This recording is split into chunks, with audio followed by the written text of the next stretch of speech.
Hello everyone, welcome to MCQ booster. MCQ booster में आज हम करेंगे बेस्ट 500 एमसीक्यू सीरीज का part 21।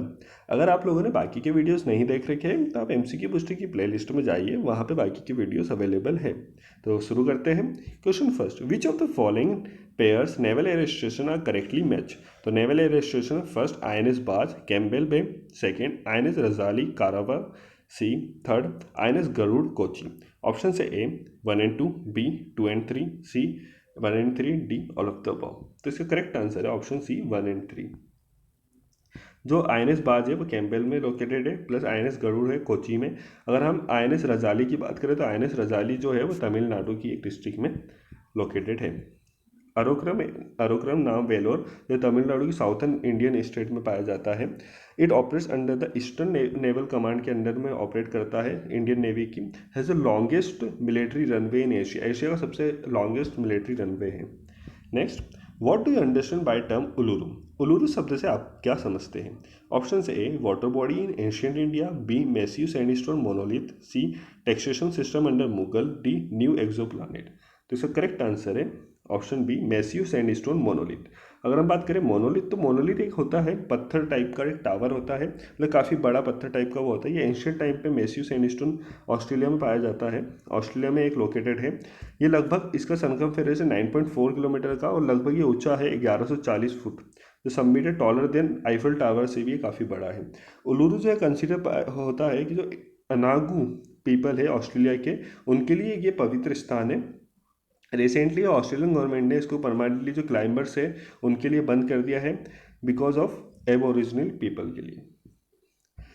नतांगी national park located in, नतांगी राष्ट्रीय उद्घाटन में स्थित है। ऑप्शन है ए नागालैंड, बी मेघालय, सी सिक्किम, डी आसाम। तो इसका करेक्ट आंसर है option A Nagaland.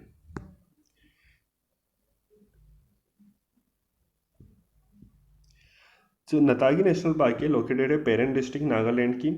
Among the species inhabited, इसमें हम देखें तो अगर स्पीसीज देखें तो हॉर्नबिल पाया जाता है, गोल्डन लंगूर यहाँ पे काफ़ी फेमस है, Asian palm, civet paper, black stock tigers, यहाँ के काफ़ी सारी ब्रीड है जो प्रेजेंट है। Next, Paramahansa Yogananda was contemporary of. Option से ए स्वामी विवेकानंद, बी बुद्धा, सी महावीर, डी रामानुजन। तो इसका करेक्ट आंसर है ऑप्शन ए स्वामी विवेकानंद। जो परमहंसा थे वो स्वामी विवेकानंद के कंटेम्पररी थे, जो हिंदू मॉन्क के 1863 से लेकर 1982 के लिए ये फेमस थे। जैसे इन्होंने जो फिलॉसफी प्रेजेंट करी थी वेदांता और योगा की वेस्टर्न वर्ल्ड को, जो कि राइजेस होता अवेयरनेस फैलाया था हिंदुइज्म के बारे में, इन्होंने वर्ल्ड को बताया था। प्लस एक मेजर फोर्स थी जिसमें रिवाइवल ऑफ हिंदुइज्म आया था 19th की सेंचुरी के टाइम पे, जो इनका काफ़ी बड़ा योगदान। अगर हम बात करें परमहंसा योगानंद की, जो भी 1893 से 1952 तक थे, he is considered is the father of yoga in the western, father of yoga in the west माने जाते हैं।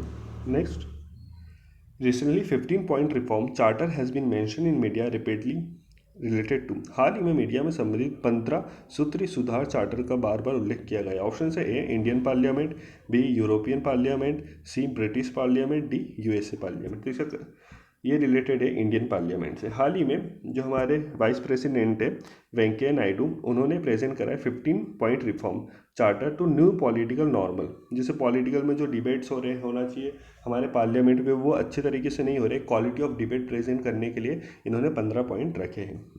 Next, Strategic Partnership Council SPS has been constituted by India with which of the following nation? रणनीति साझेदारी परिषद ASPC का गठन भारत ने निम्नलिखित के किस राष्ट्र के साथ किया है। ऑप्शन से ए इजराइल, बी सऊदी अरेबिया, सी USA, डी रशिया। तो इसका करेक्ट आंसर है ऑप्शन बी सऊदी अरेबिया। हाल ही में इंडिया ने सऊदी अरेबिया के साथ ये एग्रीमेंट साइन किया है, स्ट्रेटेजिक पार्टनरशिप काउंसिल। इसी के साथ इंडिया जो है वो फोर्थ कंट्री बना है ये एग्रीमेंट साइन करने के बाद। जो अदर्स कंट्री है जैसे कि UK, फ्रांस और चाइना पहले से ही कर चुकी है। अकॉर्डिंग टू दिस एग्रीमेंट जो भी political security culture and society जो भी होगी ये हेडेड करेगी बहुत कंट्रीज इसको, एंड उसके बाद इसके ऊपर डिस्कशन होएगी ऑन फॉरेन मिनिस्ट्री के लेवल पर, इकोनॉमी और इन्वेस्टमेंट के ऊपर, by both commerce and industry ministry और by Saudi energy ministers. Next, Curzon brought in the Indian university act which Curzon विश्वविद्यालय अधिनियम में लाए गए थे।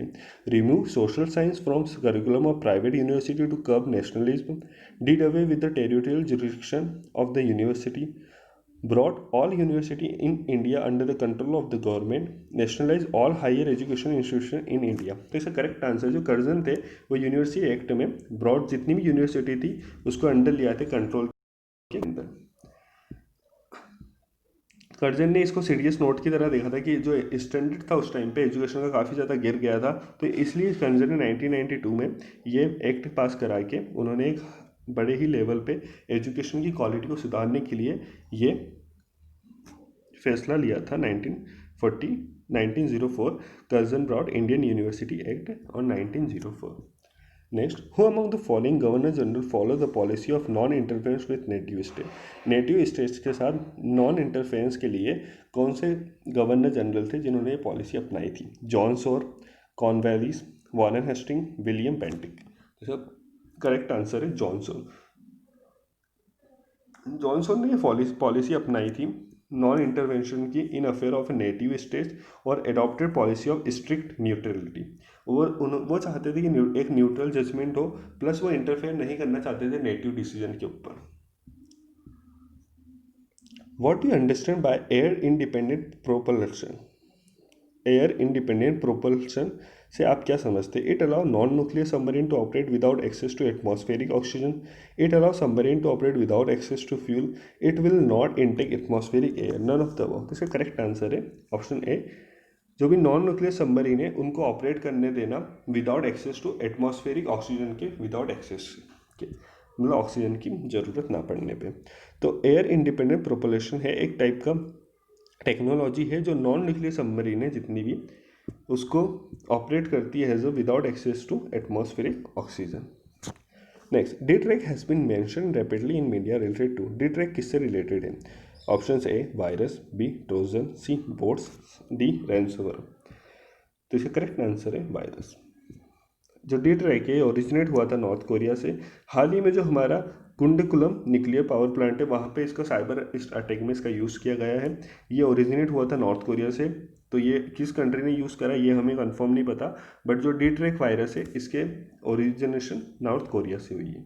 Next, please subscribe and hit the like button. Thank you so much.